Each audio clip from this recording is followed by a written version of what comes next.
পরের দিন আমরা চলে গেলাম বাসে করে ঘুরতে। ওই দিন আমরা সারাদিনের প্যাকেজ বুক করেছিলাম। এই প্যাকেজে আমাদের প্রথমে চন্দ্রভাগা বিচ, তারপর কোণারক মন্দির, তারপর ধবলগিরি, লিঙ্গরাজ মন্দির এবং উদয়গিরি এবং খণ্ডগিরিতে ঘুরলাম। চন্দ্রভাগা বিচ ঘুরে আমরা চলে গেলাম কোণারক। সেখানে ঘুরতে ঘুরতে দেখলাম কাজ হচ্ছে। শুনলাম মন্দিরের বন্ধ দরজা খোলার কাজ হচ্ছে, যা এবছরেই শেষ হবে। এরপর আমরা চলে গেলাম ধবলগিরি।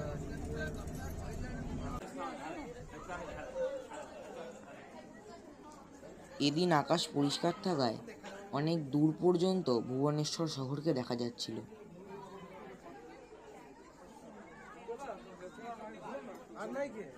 এরপর চলে গেলাম লিঙ্গরাজ মন্দিরে, যেখানে ছবি তোলা অ্যালাউড না থাকায় আমরা তুলতে পারলাম না। আমাদের সর্বশেষ গন্তব্য উদয়গিরি এবং খণ্ডগিরিতে বাঁদরের উপদ্রব থাকায় ছবি তোলা গেল না। এরকম করেই শেষ হলো আমাদের এই দিনটি। দেখা হবে আবার পরের পর্বে। টাটা।